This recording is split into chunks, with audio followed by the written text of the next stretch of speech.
Welcome to the Penny Bloom Podcast. Ain't another place that has got more bombast. Romp past your mom, dad's listening to Tomcats. Talking everything that make you sad. We don't want that. We're here to make you smile. Put your mind at ease. Peace, love, and bloom, and always praise Keanu Reeves. This what we about. Get some weed and now. We'll talk until we can't no more, and then we peacing out. Alright, let's go. Penny Bloom Podcast. It's the Penny Bloom Podcast. Penny Bloom Podcast. It's the Penny Bloom Podcast. Penny Bloom Podcast. Penny Bloom Podcast. Hello, everybody, and welcome in to the 600th episode of the Penny Bloom Podcast. It's time for another dispatch, baby, and I am so very excited. I am Colton Robertson. I'm joined by Joseph George. What's up, homie? Oh, what up, what up? Always a pleasure to be here. And for the, I guess, maybe is it my 600th? Maybe not my 600th It is time, not but... your 600th. I believe, however, yours still might be a nice round number. Ooh. I think it's the 450th.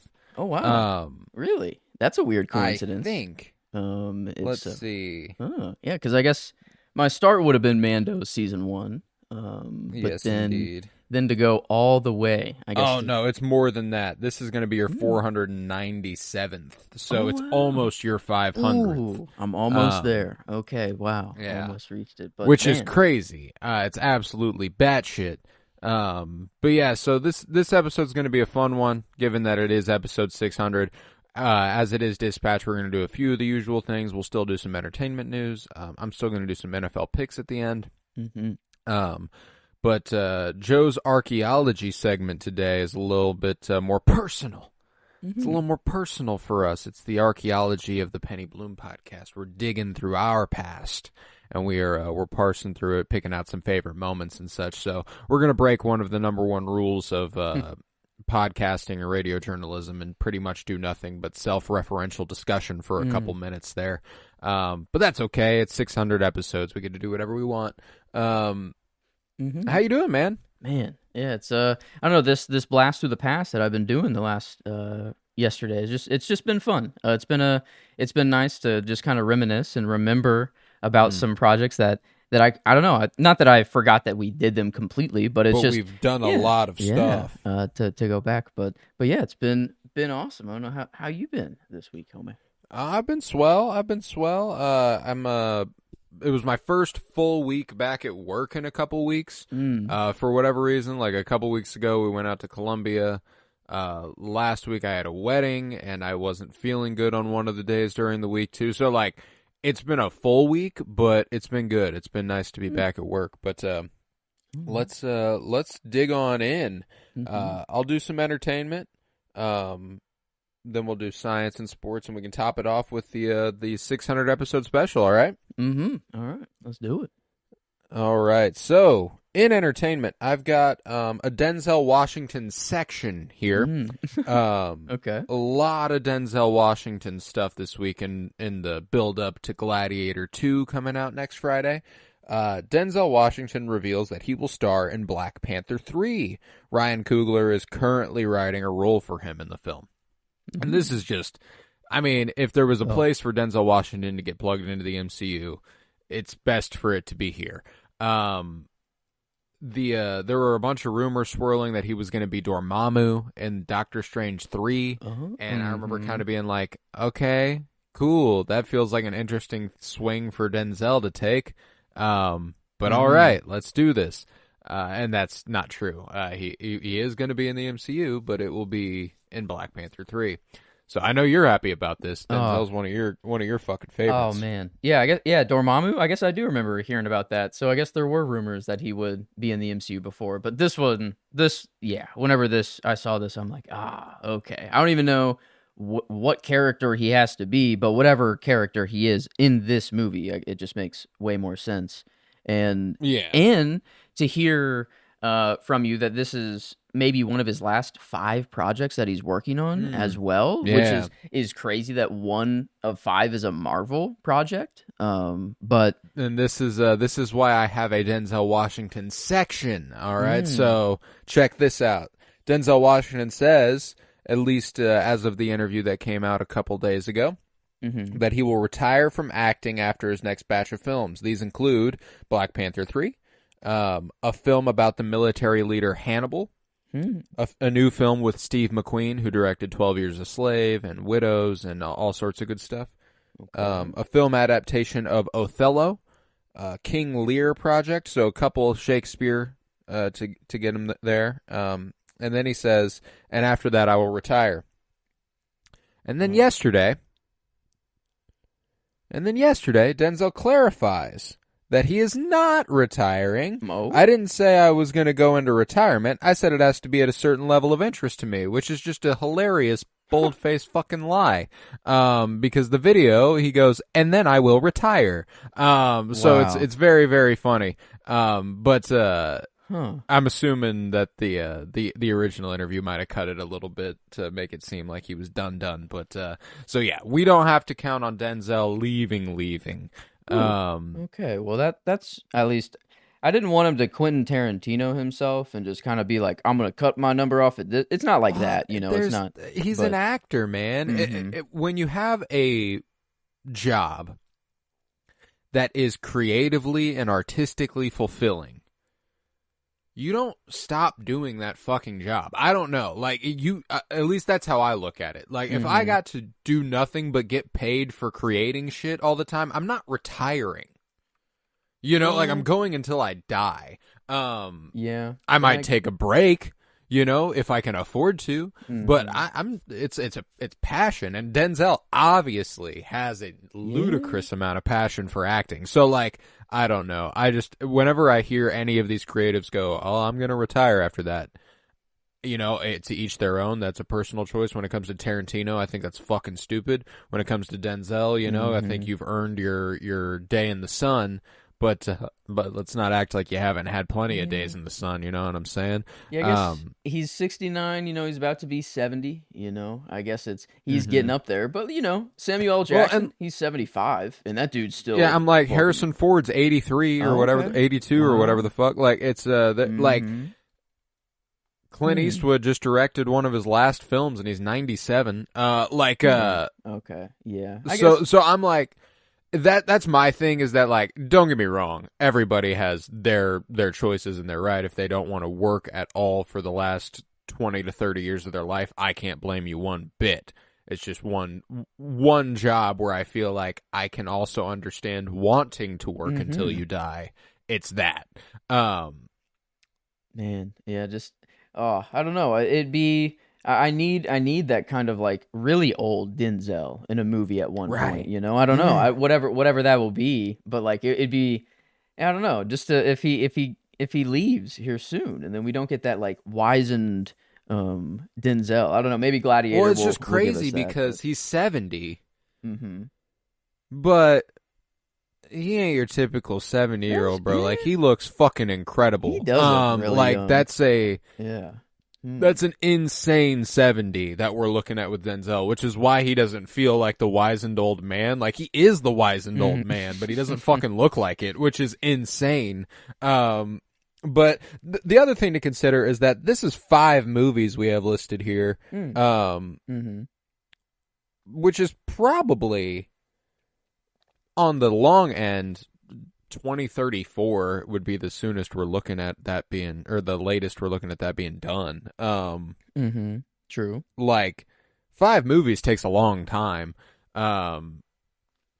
So he's at least getting into 2030, I think, with these 5 projects alone, let alone whatever else comes after that. Yeah. But maybe he's kind of like the LeBron James of Hollywood, where everyone will just think he's going to retire. Sometimes he even says he will, but then it's just like, nah, you're just too good. Oh, no way. He just dropped a triple-double last night. Sure. Yeah. Okay. Yeah, fine. Yeah, you're the oldest player in the league. You're in your 22nd season, which only one other player has ever done, and you dropped a triple-double last night? Okay, sure. Yeah. Maybe you get to do whatever you fucking want. Maybe the Hollywood equivalent is like, hey, I'm Denzel Washington. I can jump into a Marvel movie now, and it won't affect my career whatsoever. Like Yeah. I have already peaked. There's nothing that I can do to basically destroy my career. Well, So and I'm I just gonna. appreciate the choice there too. Like, one of the cool things about Denzel's relationship to Marvel is his relationship to Chadwick Boseman. And he was something of a mentor to Chadwick Boseman, and Chadwick was on multiple times quoted as saying that Black Panther wouldn't have been possible without Denzel Washington. So that's just it's just a cool full circle kind of moment for Ryan Coogler in the director and writer's chair there, and for Denzel to join the cast. It's definitely one of the most bitter. Whenever a creative dies tragically young, one of the tragedies they take with them, to me, is the projects unfulfilled, things that they never actually got to do. And I don't recall Chadwick Boseman ever acting across from Denzel Washington,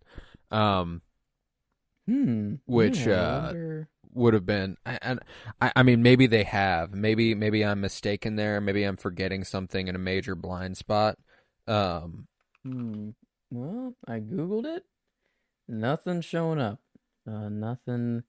Yeah, I guess the Black Panther 3 news is coming up for like most of it, but Right. as far as movies, yeah, no, sadly doesn't. Yeah, man, that is a sad thought, because I feel like I might have heard like an interview of if there was a dream person, a dream actor who you'd want to work with. Maybe that was someone else saying that it's Denzel. I feel like a lot of people. I mean, want to work with him. everybody wants to work with Denzel, but yeah, not like so. It's just one of those, like, obviously there's a great deal more tragedy there than just that he never got to work with Denzel. But that is one of those things where I'm like, God damn, man, like that could have been special. But yeah, Denzel, man, one of our finest, and I love that. I love that man as an actor. And we've got one more little bit of Denzel news. This is directly relating to Gladiator 2. He says that there was a gay kiss that was cut. He said that I kissed a man in the film, but they took it out. They cut it. I think they got chicken. I kissed a guy full on the lips, and I guess they weren't ready for that yet. Wait. This was what movie? Hold on, I want to make sure. Gladiator 2. And Denzel. Yeah, Roman Empire shit, man. Damn. Yeah, I guess they were just kind of fucking booling back then, things. Yeah, they were fluid. Man. They were fluid. Man, yeah, people were just happy. I feel like, just kind of fucking or terribly unhappy, one or the other. Yeah, I guess true. I guess they did fall. I don't know around that time. But man, no, that it just seems like I don't know. You walk in a building, there's just mass sex everywhere. I don't feel like buildings for orgies were just a thing, and we don't have those. We don't have those buildings anymore. Maybe I don't know. Maybe I'm just not in the know. But yeah, I mean, there's probably some sort of, what's the password, and you have to, True. I just watched an episode of Always Sunny in Philadelphia that was fucking hysterical. I've been watching this a little bit lately, and it's been absolutely cracking my shit up. Danny DeVito takes his son Dennis to a crazy sex party, which is just a great sentence. Okay. And they get to the door. And the guy goes, "What's the password?" And Danny DeVito goes, "Orgy." And he's like, "All right, you're in." And like that's fucking hysterical. It fucking killed me. Wow, man! But to think that they're actually kind of going there or maybe thought about going there in Gladiator. Well, they're not going there. It was cut apparently. I can't wait for the director's cut. Give us the Denzel kiss cut. I guess the footage is out there. It exists. It's somewhere out there. Yeah, we just need to find it. But yeah, so that's the Denzel news. Wow. He's I cannot wait for Gladiator 2. All the reports are saying that Denzel is the absolute highlight. Paul Mescal is fantastic. Pedro Pascal is wonderful. So I'm excited, man. I can't wait to get a chance to watch that. I'm excited to rewatch Gladiator for it. I've started my Ridley Scott sort of little watch through. I did one for Francis Ford Coppola earlier this year. Just crossing off some blind spots, revisiting some stuff I need to. I watched Kingdom of Heaven a couple days ago. Definitely worth your time. I think you particularly would dig it, actually. Yeah, I gotta get back on the watch list grind. But the watch list grind. The one little thing I did see when Googling if they've ever been in a movie together, Denzel and Chadwick Boseman. Apparently, Denzel paid for Chadwick Boseman to go to an acting class at Howard University, and I guess maybe that's where that quote stems from. Is that like literally, like maybe he doesn't actually become an his actor career, without Denzel? Yeah, his career is owed to Denzel. Like Denzel saw potential in him, and that's what's really cool about Denzel is the way that he'll take certain dudes under his wing. One of the most interesting people he has under his wing at present is Glenn Powell. Loves Glenn Powell. He's a big Glenn Powell guy. Okay. Yeah, so it's really funny to watch the way he mentors a bunch of different people. Glenn Powell is in a good place, being mentored by Denzel and Tom Cruise. He's set, man. He's set. The next up. It feels like, I don't know, turning down Sexiest Man Alive. You know, it's like just kind of being like, nah, that's all right. I'm good off that. He must be the sexiest man alive if he doesn't say he's the Lisan Gaib. He is too humble to admit he is the sexiest man alive. He is truly the one. But man, wow, I didn't know he was. But it's funny mentored. to hear a bunch of stories about who Denzel Washington is mentoring whenever he like whole ass has a son. That's true. Yeah, his son is in the game too. It'd be different if like his son was, I don't know, just a lawyer or just something else, whatever. But his son is an actor as well. I guess he's doing fine. He's in. Oh, he's doing fine. And I think there's a certain aspect to that that's like he wants him to make a name for himself and stuff. And I'm sure there's a lot more that he actually does do to mentor him that's not like publicly like, hey, my son should get projects. That does look a little odd, but regardless, that's the Denzel Washington stuff. Let's go on to some Nolan stuff. How about it? Let's get some director stuff under our belts here. Christopher Nolan's next film now includes Lupita Nyong'o, Zendaya, and Anne Hathaway. They will all join the cast alongside Tom Holland and Matt Damon, which is fucking awesome. That's a brilliant cast. I'm so fucking ready. Unfortunately, there are reports that Zendaya's role is very, very little. Damn. Man. Which it seems a little early to be able to tell that. Zendaya, like, I don't know. Did we know in Dune 1 that her role was really small? Or was it kind of, we thought that it was going to be bigger, but then it actually was just not really anything? When it comes to Dune, that's a little tougher because it was an adaptation. Okay, so that's true. If she was playing Chani, they knew, like, people knew she was going to be a big role. But if the first movie only goes up to when he arrives with the Fremen, she's barely going to be in it. That's just kind of how it goes. So, like, she's obviously, I mean, for me, the highlight of Dune 2. But, she's got a lot going on right now. She's also going to be in the drama with Robert Pattinson, which I'm very excited about. Yeah.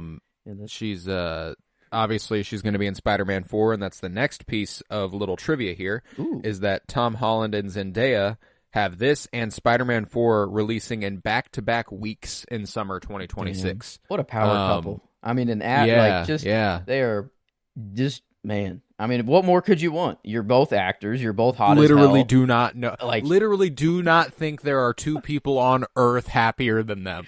Man. Yeah, and I don't know. Just seeing him, like, come out and pushing those cameramen. I don't know. Like, just... he's cool, man. He's a good guy. Yeah, every time I see him, they're just looking baller. But... I don't know. It is. I always do feel kind of bad for Tom a little bit, just because like of Zendaya and just like standing next to her. I don't know. Like every time it feels. I don't know if he's trying to. That's an honor. Yeah, like if he's trying to like let her shine, but like I feel like in pictures and a lot of times like he just. I don't know the way he holds himself. There comes a point where here's the thing: is Tom Holland is a good looking man. Zendaya is that beautiful. Yeah. You know what I'm saying? And there's no shame in that as her boy. In fact, there's pride to be taken there. In a similar vein, Jay-Z and Beyonce. You know, you just gotta step down at that point as Jay-Z, you know? Like, you are one of the greatest rappers of all time, no doubt. Yep. You know? You're Spider-Man, no doubt. But that's Beyonce, that's Zendaya, you know, like, that's more than you could ever hope for. Yeah. So like, yeah, I think they're perfectly content, with where they're at. Man.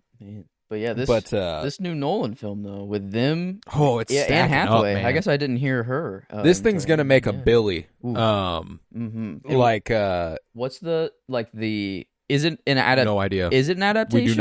We don't have any idea what the premise is. There is that was- no information. Well, there's been a bunch of rumors about what it's going to be. Am I confusing a different director? Someone, a ship? Marty? Yeah, the on the boat or something like that, or like yes. Okay, so that's Marty. The Wager. That was a Marty project, which likely probably isn't going to happen anymore. Damn. There actually was news about what Marty's next film would be. I wish I would have taken it down. It is supposed to be an adaptation of a book that would be a little bit more intimate. He had an interview yesterday. Yeah, he raved about I Saw the TV Glow. He gave that a little bit of love. His next adaptation is going to be of Marilyn Robinson's Home. It will likely be his next film. He wrote the script with Todd Field, who is a very, very talented writer and director. Okay. Wow. Yeah. I believe he did Tar, if I'm not mistaken, the one with Cate Blanchett a couple years ago. Todd Field. Okay. Wow. I guess we're the good. I don't know, the people. I guess whatever movie they make, after doing spotlights on them, I don't know. It's not really necessary. But after I'm there. going through that, I'm overwhelmingly there. So yeah, this Nolan film is. I mean, it's kind of crazy that like before I would want to know like what Avenger is going to be in the next movie, but now this is kind of like my Avengers, like assembling Tom Holland, Zendaya, Anne Hathaway, like all, I don't know, just is an Avenger to be fair. Oh yeah, okay, true enough. Yeah, we got Catwoman technically. We got Spider-Man. Yeah, we've got Chani. Let's see who else, and MJ. Oh, yeah. True. Yeah. Okay. Fair enough. We've Lupita Nyong'o, Maz Kanata, and I can't remember her character's name in Black Panther, but she is in Black Panther also. Okay. Yeah. So wow. big cast there, big names, and I'm obviously very, very excited. But yeah, no, it is funny how, and you know, to connect it to what the end of this episode will be. If you listen to the evolution of our podcast, what we get excited about and what we look for and stuff is very different. It's very different. There's an episode fucking probably before you were in the picture, within the first 40 episodes of this podcast, where it was when that first time Marty said something about the MCU being theme park rides and stuff, and I was not happy about it. But like, I don't care now. Like he was correct actually. So it's funny to have done a podcast this long, spanning now over 5.5 years, 600 episodes, over 600 hours of me talking. Over 600 hours of us talking, let's be real. Yeah. Even if you have only been here for 500 of them, that's a guarantee we've talked 600 hours, which is insane. Man, yeah, the hour number is probably even crazier, because I mean, we used to go hour 30, hour 45 guaranteed, like almost every episode. Yeah, that was a minimum every episode. I mean, there was a time where we had to slow ourselves down at 2, you know, like it was like yeah, we did some drafts, and some of those drafts got beefy. Tournaments? You remember tournaments? Yes, we need to get tournaments. Oh back yeah, in the I know. game, That's man. why I can't wait to get in that segment to reminisce on all these. Yeah, we've got some good stuff under our belt. But so like even going into the director's spotlight last year, we did Nolan because I felt like we had to do Nolan. You know what I'm saying? I was not a Nolan guy. If you listen to it, like I was like, yeah, he's fine. You know, I like The Dark Knight. I like Interstellar. But then I'm on the other side and I'm like, you know what? Nolan gets to do whatever the fuck he wants. You know, like let him fucking cook, man. So I'm excited for this. But let's see. I've got two more pieces of director-based news. The first of which is a bit sad, so buckle in here. David Lynch, one of my all-time favorites, probably one of my top 3 favorite directors of all time, with Marty and Wes, is permanently homebound. He says he now needs oxygen. He now needs oxygen to walk. He says it's tough living with emphysema. I can hardly walk across the room. It's like you're walking around with a plastic bag around your head. Man, which is really sad. And he was major smoker. He says he started smoking when he was 8. And then he didn't stop smoking until about 10 years ago. So 60 years of smoking, 70 years of smoking. 8? Yeah, 8 years old. 8? Oh my Lord. I mean, damn, did he? Oh man, that's rough, I guess. Yeah, that's not fun. And that's before we knew they were bad, probably. That's, it was. I mean, well you knew they were before. a little bad, but you didn't know how bad. Oh man. And he's always been a huge proponent of smoking too. Not like you should smoke or anything, but he's always been like, smoking's the fucking pest. I love smoking. It does look cinematic as fuck too. It does look cinematic, and he's always. It's been funny to listen to him in interviews be like, when he first announced that he has emphysema and that it was unlikely for him to make another movie. He was like, smoking, it's a hell of a, you shouldn't do it. But I did do it, and damn, did I fucking love doing it. Like, he basically wrote a love letter to cigarettes, which is pretty funny. Thank you. Yeah, wow. Thank you, cigarettes, for allowing me to not make another movie anymore. Yeah, exactly. But it's obviously now that he is permanently homebound, looking like one of my goats is never going to make another film, which I didn't actually expect him to. His last movie was in 2006, and then he did Twin Peaks: The Return, which frankly I would take over any movie any day. That's 18 hours of David Lynch directed stuff, concluding a series, which I absolutely love. Okay. That'll be okay. Was there anything else on the docket for him that he was wanting to work on that now is getting scrapped, or was it just kind of like he was already nothing that's getting scrapped? But there were things that he'd still wanted to do that he never got the financing for. It's similar to a lot of guys who are not old Hollywood, but they come from, the 80s and 90s, 70s, 80s, 90s in their early days, and now they were heralded, but now their work's not profitable, like it's not. There was a time whenever we would make it to make it, not make it to make money. And now, guys like John Waters and David Lynch, they have interesting sensibilities, They can't just get their shit made because it'll cost money, which is super sad. Super sad. That's another piece of news here, is that John Waters is not going to be making his next film, which was in development. It was supposed to star Aubrey Plaza, and it was going to be his first film in over 20 years, but couldn't get the financing for it, so it's been scrapped. God damn it. We need to get back in the art, I don't know what I don't know, era, or maybe we weren't in an era, but just to allow art to happen. I don't know, not just for money, not just used for to profit. be that we'd commission rich people would commission art, like that should be the same with film and TV. Like make a show about this, go ahead.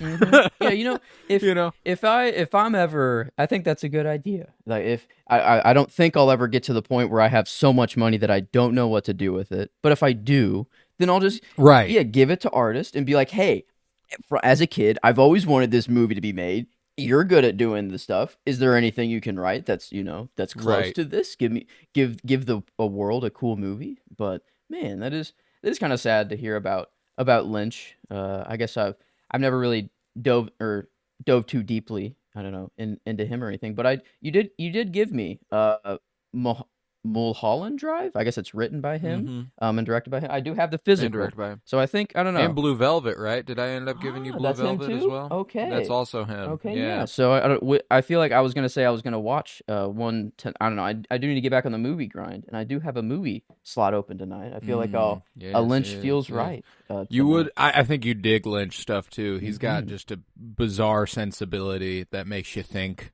and Mm. I think that's kind of your bag. So, yeah, I think you dig it. But yeah, that's that's the sad bit of director's news. Mm-hmm. Another piece here is that Matt Reeves says Bruce Wayne will be finding it, quote, very hard to be Batman for the Batman Part 2. Yes. He says, quote, Batman's out there trying to grapple with the aftermath of everything that happened, which to some degree he blames himself for. Mm-hmm. So just any bit of Batman 2 news, I'm gonna eat it up. I'm very, very excited. I love an internal struggle for Batman. That's exciting stuff. I love that. Mm-hmm. I want more Bruce. I want like the maybe the Riddler kind of got in his head a little bit when he said like we both know that this is your true you, that I'm looking at the Right. real you right now. And I wonder if he will be like, wait a minute, like have I actually lost myself? You know, like my father was very publicly himself. He wasn't, you know, and he was doing it, you know, very publicly helping people. And Bruce is, you know, Right. kind of doing it in the background. Maybe he goes and tries to be more Bruce, I don't know now, and just the philanthropy side, and then maybe trying to balance that. He's not Batman as much, so crime goes way higher, and then I don't know. I would love to see kind of that back and forth of where when he rises one, the other one, you know, crime will go high, but philanthropy will be nice. But then he goes back to Batman, and then you know it's just kind of the opposite and the other way. Well, But that's what's interesting about the beginning of the Batman. You know, he goes 2 years later, mm, crime, murder, they're all up. yeah, So like, that's so like, true. even him being the Batman, it hasn't helped the way he wanted it to help yet. So we'll see. Mm-hmm. But yeah, so that's the movie stuff. This is just a fun piece of news. Mm-hmm. The Onion has acquired InfoWars in a bankruptcy auction, which literally could not have worked out better. They plan to debut. Sorry, Yeah, go ahead. they plan to debut a new InfoWars in January that will serve as a parody, mocking the internet personalities like Alex Jones. My God. The Onion CEO says they acquired it because, quote, this is the funniest thing that has ever happened. Whenever I saw this, it looked like an Onion. Like I thought it was just Yeah. one of their articles, you know, or like I don't know. It they were literally fucking, could not have worked out better than for the Onion to acquire InfoWars. Like, that's incredible. oh my God. So wow, it is purely like so. Is the real InfoWars just shut down? Like it's no longer. Yeah, they went bankrupt. Like, Alex Yeah. Jones doesn't have money anymore. Okay, because I guess he's still like, I don't know. I do still see him just every now and then, you know. He's still making videos and trying to do stuff. And I didn't know if it is truly InfoWars or if it's just him on his own accord trying to get back in the Right. public light. But no, this is wow. So it's just gonna be like an SNL skit, just you know, of just making fun of Alex Jones and then like Yeah, it might just be like Weekend Update, but it's just being fucking ridiculous for an hour or whatever. oh my God, wow. Yeah, so I'm excited for whatever that's going to be. I cannot wait. But the last piece of entertainment news came out this morning. So very exciting. The host of next year's Oscars oh will be Conan O'Brien, which Whoa. literally could not have worked out better for anybody. That is fucking great. I'm so excited. Conan's one of my favorite comedians ever, one of the best talk show hosts ever, and him hosting the Oscars feels like I'll actually enjoy listening to the host speak. That's typically my number one complaint about the Oscars is whenever they don't do the awards and the host makes jokes about how long movies are. Yeah. No, Conan surprisingly it comes from a Hot Ones episode. But like his interview like with I don't know, it got me to think of him differently. Like actually like Oh, dude's fucking hysterical. Yeah, he's funny. He also like he's just a lot I mean, he is I don't want to say that he was dumb or I thought of him as dumb, but like he just has like his outlook on life and like just kind of like you just got to go for it. I don't know. The show must go on, and you just got to enter that mode. I don't know. He's, as far as late show or just kind of talk shows go, like he was always Goat. Yeah, he's hilarious. And man, yeah, that's gonna him be and Letterman, dude. They're the shit. But man, wow. yeah. So I cannot wait for that. We'll have to do the Oscars watch party in 2025. Hopefully, some fucking front runners emerge, because everything looks weird in the light of the Oscars this year. Like last year, it was like, by this time, it was like Oppenheimer, Killers of the Flower Moon, Barbie, even to an extent. Yeah, wow. This year, it's kind of like Dune 2. Yeah, Challengers. And there's the Brutalist, and there's Nosferatu coming out later this year, and there's plenty of stuff that is still yet to come. But it's like Anora just came out. Amelia Perez was just released on Netflix. These films got award buzz, but then they got released, and it seems like they've gotten lukewarm reception to me, which is weird. So it's just we're in a weird spot right now as far as awards season is concerned. But Sing Sing came out earlier this year with Coleman Domingo. I haven't been able to watch it. It was in very, very few select theaters, and it's not even available to rent or buy yet. So, like, it's just, we're in a weird in-between spot right now. Hopefully by the end of the year, within the next couple months, these front runners really, really emerge. But yeah, that's entertainment. What do we want to do next? Okay. You got one science headline for me if you wanna rattle it off? Yeah, I think we should just get this one first, because I'll probably forget it after our history. But we had another congressional hearing for UAPs or UFOs or aliens, blah blah blah, I guess. And I guess what I'm hoping for is one day they give us a picture or a video, something that is like irrefutable concrete proof. But yet again, it was just a lot of questions and I can't actually answer that. I can only answer that behind closed doors. We'll have to have a different conversation, blah, blah, blah. But I guess the new it was just 2 yeses that were given to 2 questions. One, has there been any communication with non-human entities?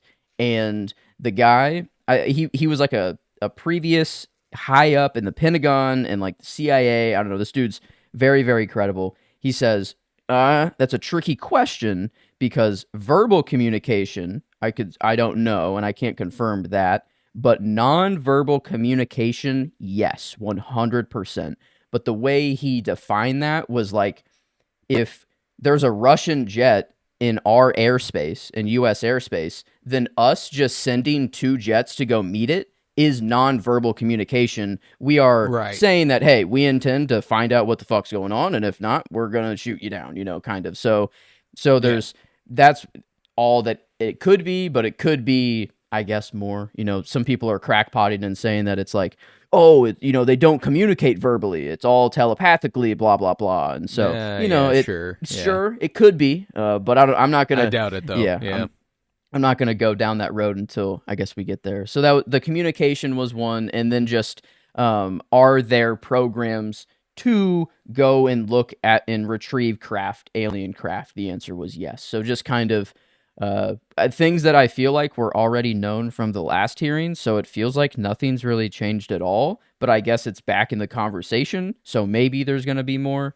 But they're Gotcha. So big document released to the public, I guess, that we can read through. The same one that Congress got. So, but nothing really big. I was hoping for a video or picture, but no. So nothing like it. Yep. But all right. Yeah. Well, if that's it on science, I'll go ahead and do my NFL picks real quick, and then we can dig through the archaeology of Penny Bloom. So, lost my pick last night. I believe I picked the Commanders last week, and the Eagles ended up beating them, but the show goes on. We got Raiders versus Dolphins. I'm going to go with the Dolphins. Browns versus the Saints.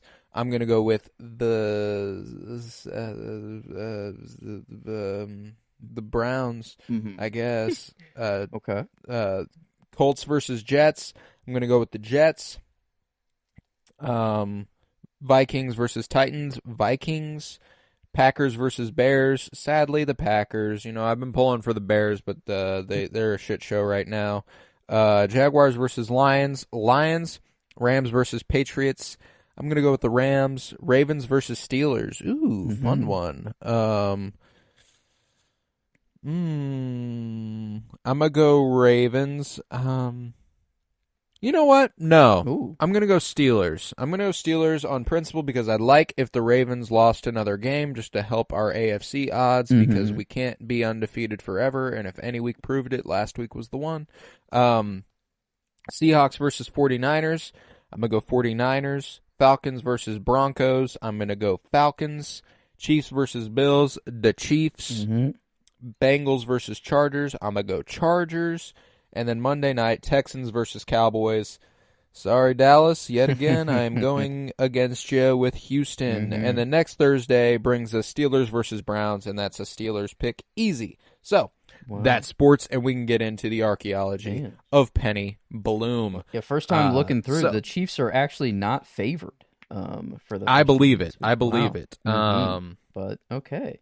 Wow, there we are. If there is any game that I will not be surprised to lose, it's this one.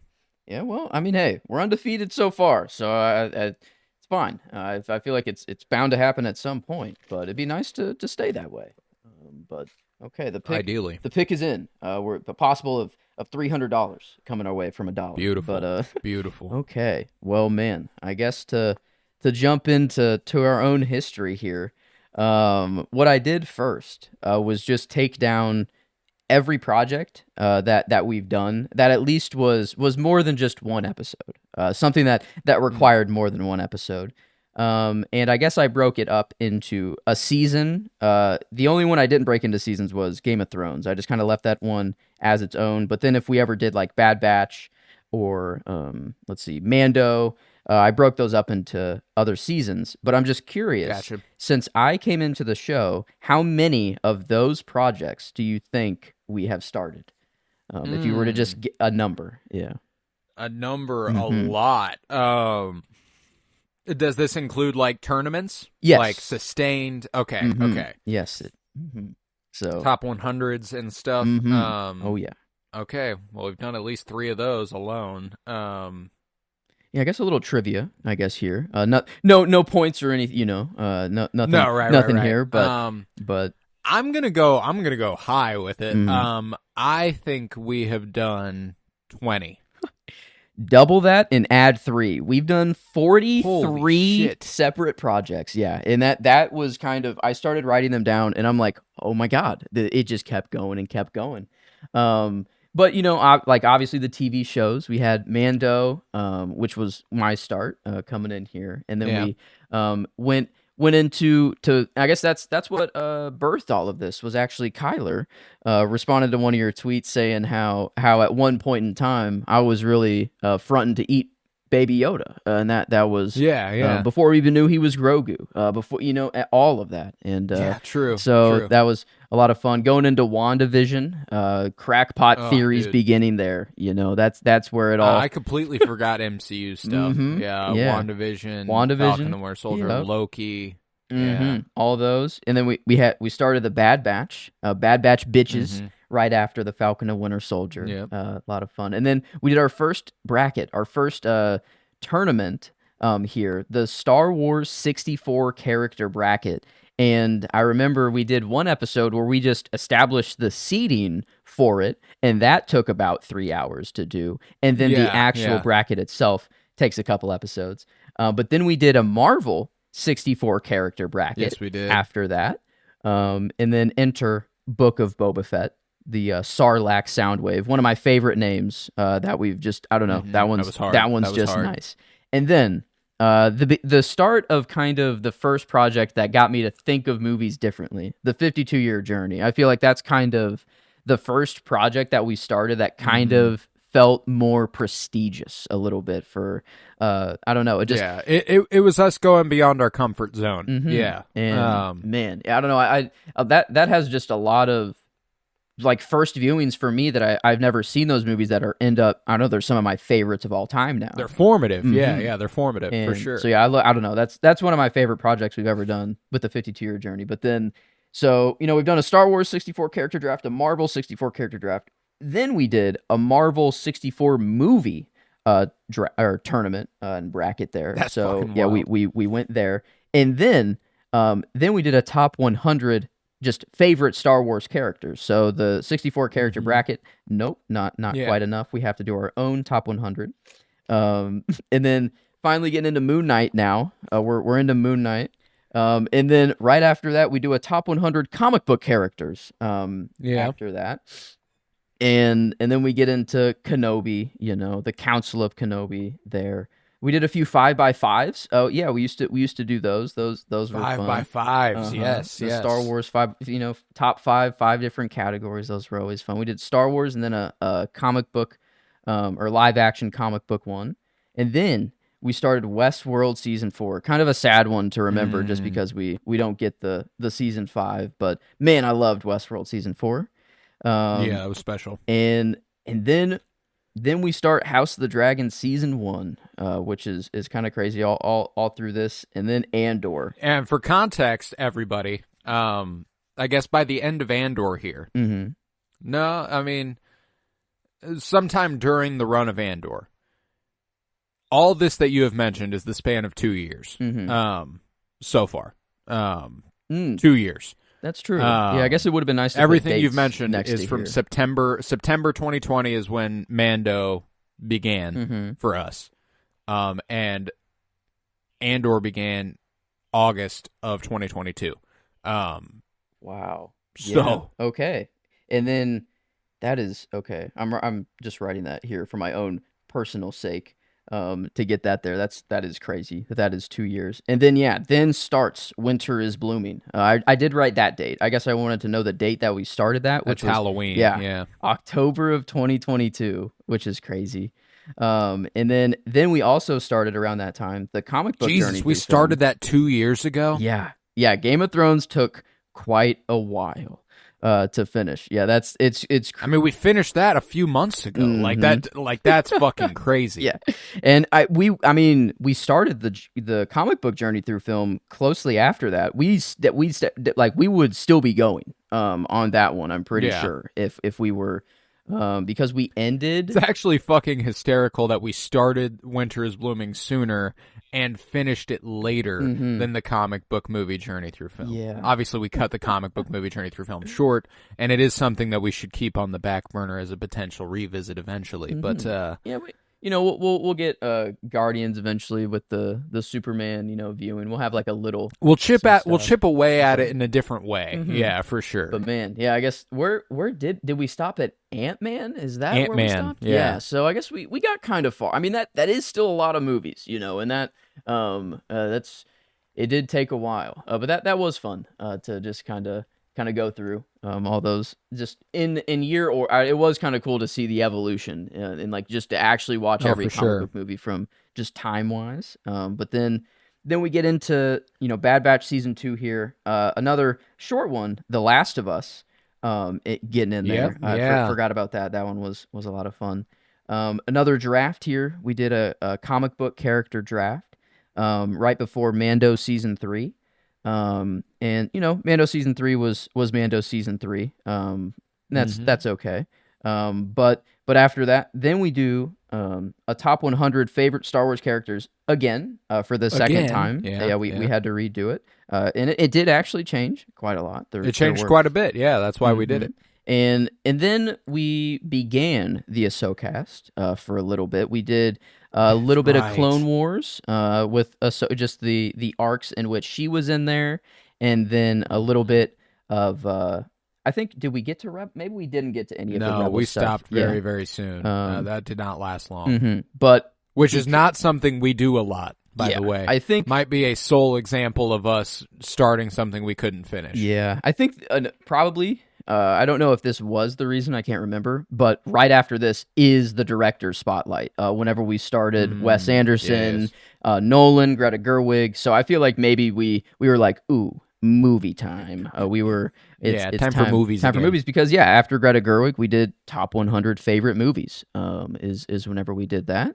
And then going into Scorsese. My top 100 favorite movies would be completely fucking different. Yeah. I cannot wait until we do a top 2. Like we've discussed now that a top 100 isn't even something I'm capable of. Like I would have to do 250. So whenever we get to that, I'm very excited. Yeah, I guess whenever the director's spotlight started, to think of like just the movie watcher that I like, my movie watching evolution has been crazy, and I can't even imagine yours. Yeah, like just the I don't know. The 52-year journey was important.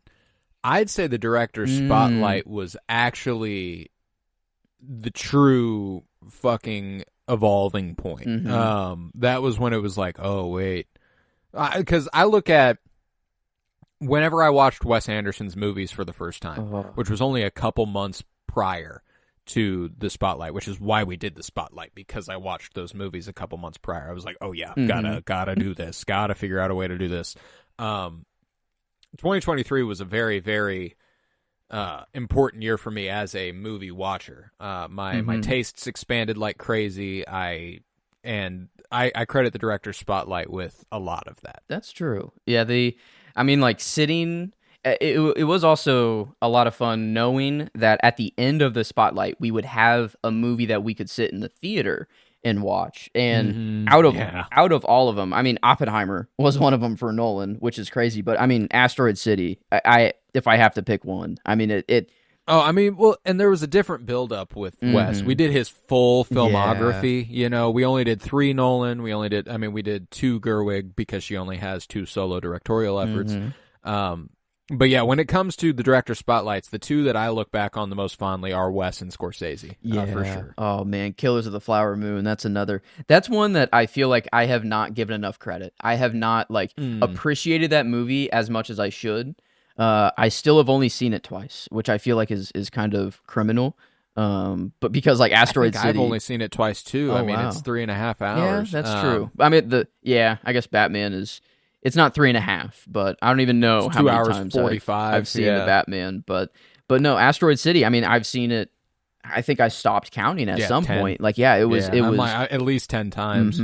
It was just a comfort as hell movie for a while. I don't know, and it was on repeat. But yeah, we did another 5x5 in here, Halloween version. I kind of forgot that we kind of threw one in there. So we love doing holiday stuff. If we've been trying to figure out exactly how to do it, and I think we finally figured out with the Sentimentalists. Doing the what we did for Halloween this year, where maybe we do a Thanksgiving, a Christmas, like not like a bundle, not like always 5 movies that were randomly, but definitely at least one. The 12 Days of Penny Bloom, is that is that a possibility? That just hit me right now. That's a lot of movies. That's a ton of movies. Maybe something to consider. Maybe enveloping Lord of the Rings into it, like maybe 3 of those movies are, Okay, because then it would be 9. That's a little more manageable. Okay, but it's a little more manageable. But yeah, still a ton. We would have a lot to do and quickly. Okay. So, I mean, if we can pull it off, we might as well. But that's neither here nor there. But right. We love our holidays here. We do another 5x5 if I'm not mistaken. Did we? For Valentine's Day. I guess. Oh, I forgot to mention that one was actually before. That one was I think that was the first 5x5 we did. Maybe no, that would have been after the Star Wars it would have been after Star Wars. Looks like I missed that one then. Oh yeah, I said I was. We did live action comic book movies too before that. I guess I said I was going to only take down things that took more than one episode, and I guess the 5x5s don't.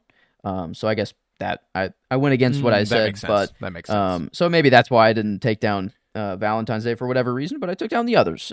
So I don't know what my brain was thinking there. But but after Scorsese and after the 5x5, then we get into Fincher and Michael Mann back to back, which those were, I mean, also just every director spotlight. I don't think we can really complain about any of them. I mean, I won't lie to you. One of my favorite theater experiences ever is sitting in the theater for Ferrari. Just day after Christmas, being there with you, and Tavares was there with us, right? If I'm not mistaken, that right? I feel like Tavares did pull. I think he did pull up for Ferrari. That does sound right. Yeah. I'm excited to maybe manage this as something of a tradition, since Christmas always comes with the release of multiple new movies. We've got Nosferatu this year. We've got A Complete Unknown, the Bob Dylan biopic with Timothée Chalamet. There's a couple things that could go in that December 26th slot. So I mean, regardless, I'm a pull it off, but we shall see. But no, I look back on that pretty fondly too. Okay, yeah, we'll definitely need to do that. And then after Michael Mann, we get Bad Batch season 3, which is a sad. We did have to say goodbye to Tech. I hate even. We actually did that at the end of season 2. God. Oh wait, fuck, that's season 2. Oh my god, that's actually that back further. Holy shit! Wow, my timeline. Oh yeah, duh. Hello, they're dealing with the fucking fallout of it for the whole. Okay, yeah. Duh. Now that I just thought about it for a couple seconds, but after that, finally, let's see, was this? We did a 2023 film award. Did we? Because I remember whenever we were doing the 52-year journey through film, we would do decade. Every time we would finish a decade, we would do the decade awards.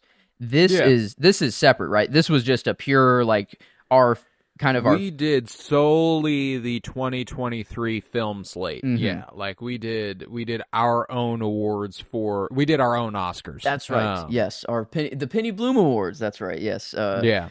Okay. But yeah, I guess I was a little. I didn't know exactly what we did there, but yes, there's that. And then our first actor spotlight, which then gave into a director debut spotlight, I guess, but was Dev Patel, which that Monkey Man, maybe another one that kind of went to the wayside a little bit, kind of like I need to revisit that. Man, yeah. And honestly, one of his that surprised me the most was The Green Knight. Like I don't know, I love The Green Knight, and I feel like that movie's so fucking good. One I got to go back to, but Dev Patel was awesome, and then we started John Wick and the Action Galore project there, which ended in melded it with Anya Taylor-Joy building up to Furiosa. Boom. Yeah, that was a pretty cool kind of melding of two things that did come together there. And then we ended it with the top 10, I guess, favorite action movies there at the end. Right. And then finally, we're getting into the home stretch here. We start Cinema Surprise after that with a good old Tron Legacy, and I still think it's hilarious that I throw in the Book of Eli right after Casablanca, but I have to though. That's I don't know, just hilarious to me still that'll forever be there. But then we got House of the Dragon season 2, and then the start of The Dispatch, and then up to just current date where we are. Here. Yeah, where we are now. But 43. Death by TV. I guess 44 if you do count the Valentine's one, which I didn't. If you do count that one, but yeah, man, 44 different projects. But that's wild. I mean, that is wild. Over the span, yeah, almost 500 for me. I didn't know that I was actually getting up there. That'll be cool whenever I hit that. But I guess just some actual moments to stick. Like I only had a few that I could remember of like literal like the words that were said. Or like moments that were just kind of funny, and obviously eating baby Grogu, and what from the stem that is fun. But recently, which brought it back up is we plugged in, or we did the live comms for the original trilogy, and whenever we edited one of the Rebels episodes for Fulcrum, we put in a little 10-minute snippet at the end, and for A New Hope. The snippet we chose was the cameras. Whenever they were shooting, just all the cameras. Yeah, all the cameras. And that fucking yes. We were realizing like, holy, like how many fucking cameras do they have? Like I feel like I don't know. It was definitely me realizing it for the first time, and it was just kind of like holy shit over and over. But I don't know. I thought that was a goodie. Man, it was fun. One of my favorite moments is the initial Toto argument.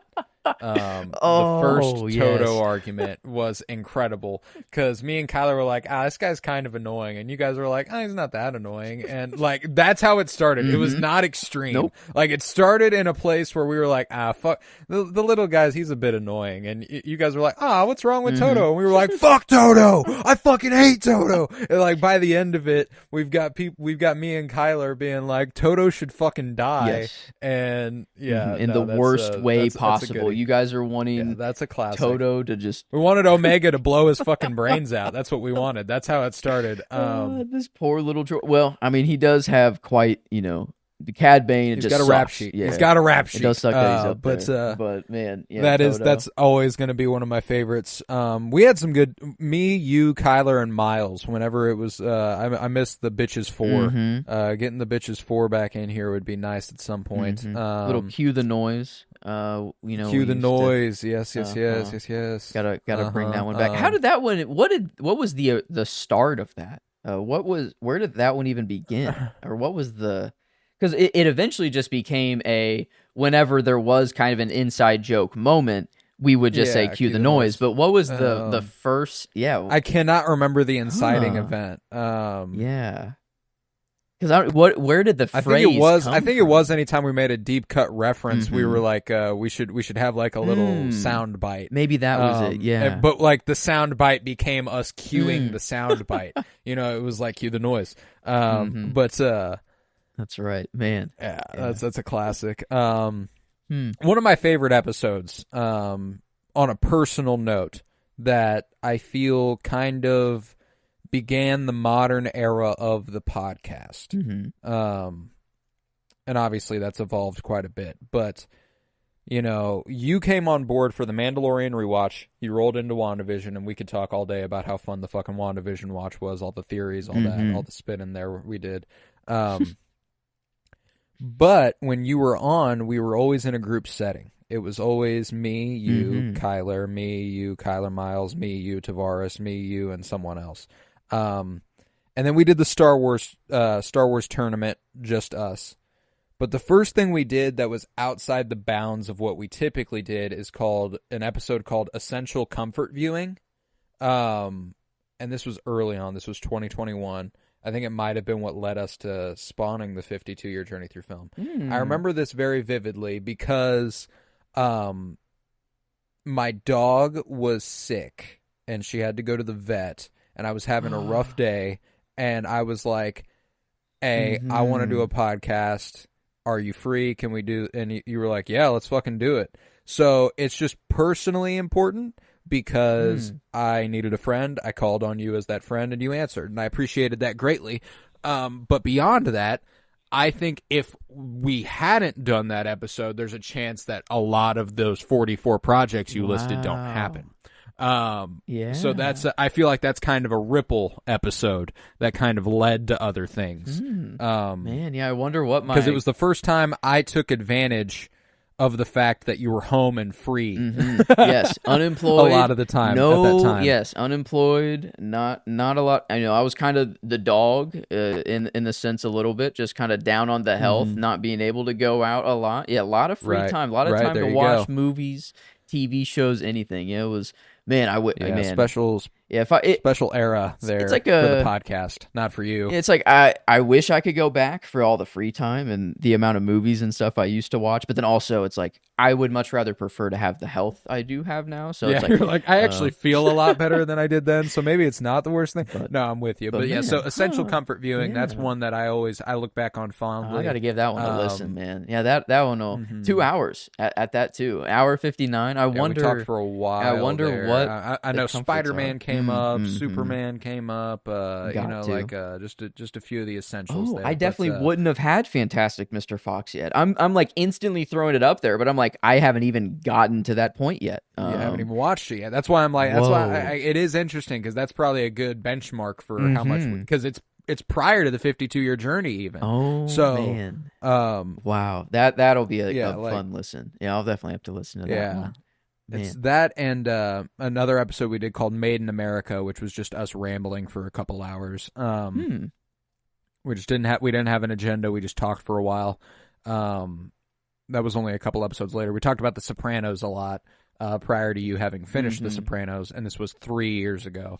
Wow. Yeah. Finally got to it. I finally finished it. I did the thing. Yeah. But man, yeah, it took me a while. But finally, yeah, no. Spoiler free. I don't know. I don't know how it happened. But I swear I heard from somewhere. The only spoiler that I thought I had for the show was that Chrissy or I guess hello. This is not an actual spoiler. Spoilers for Yeah, The Sopranos. but yeah. So what I thought I heard is that Chris killed Tony. And that's what I was expecting. Like, I'm like, how the fuck is it? Like, I'm like, but it was kind of making sense. I'm like, wait a minute, he's getting real pissed at him. I'm like, wait, this could actually fucking happen. That's what I was thinking was going to happen in the back of my head the whole time. And then obviously what goes down goes down. Quite the opposite. But yeah, I don't know. I don't even know where I heard that from, but that's the only thing that I ever heard. And then once I heard that, I'm like, I can't, like, I must avoid anything Sopranos from this point on. But man, Yeah, no, The Sopranos, it's a special show. I can't believe that I've only watched it once and I finished it over 3 years ago. I feel like I just remember it so vividly. yeah, I mean, I feel like the events, like, of everything, I don't know. You're so personal with them. It's like, I don't like these people.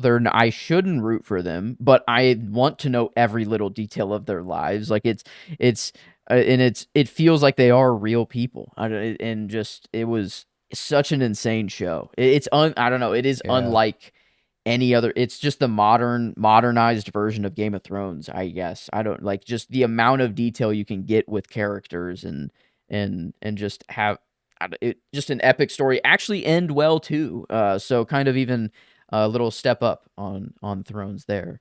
So yeah, I don't know where I stand right now. Do you want to know how good of a show Game of Thrones is? Mm-hmm.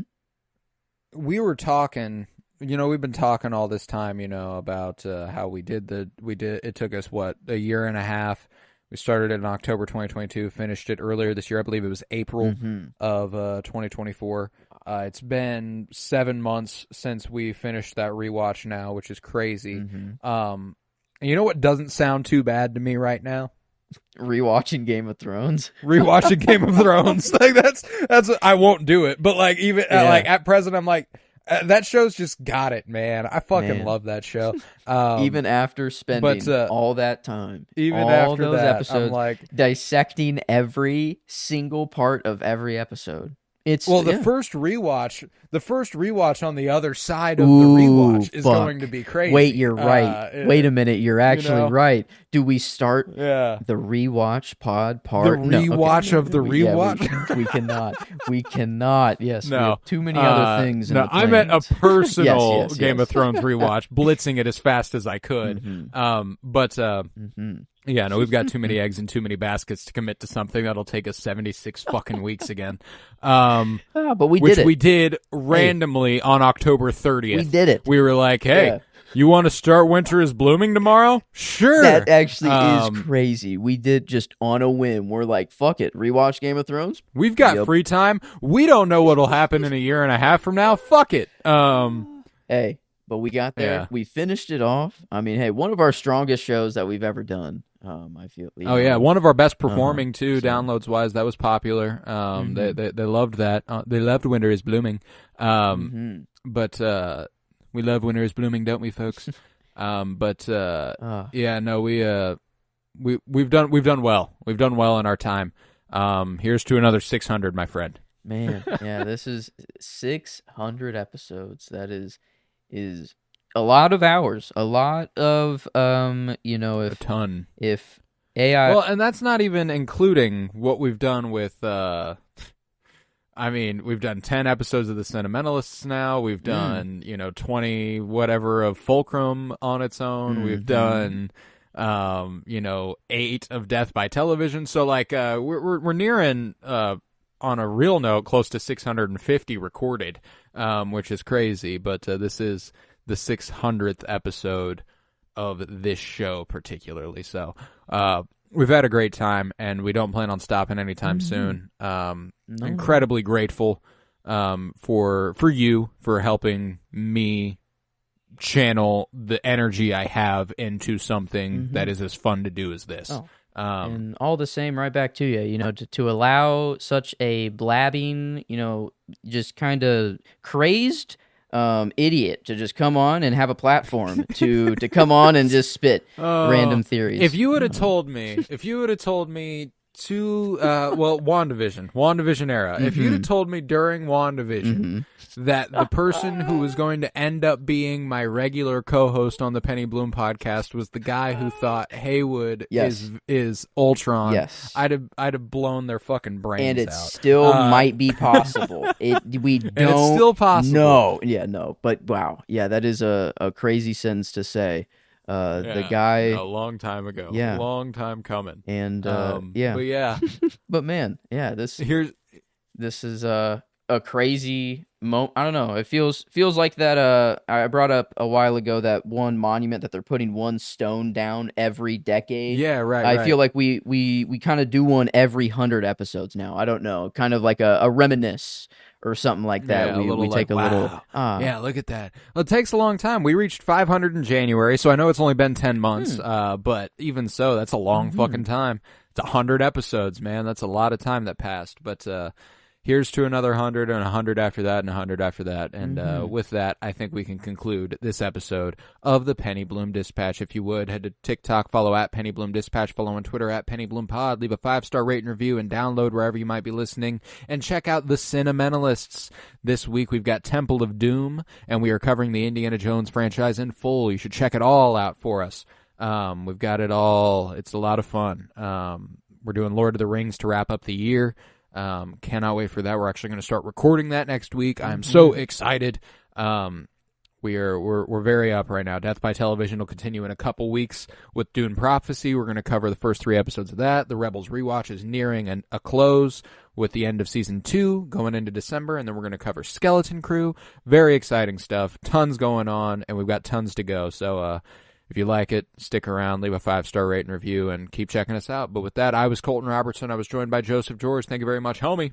Oh, thank you for having me, and it's always a pleasure to be here, homie. Oh, and it's always a pleasure to have you. And remember, peace, love, and bloom. And here's to another 600, baby.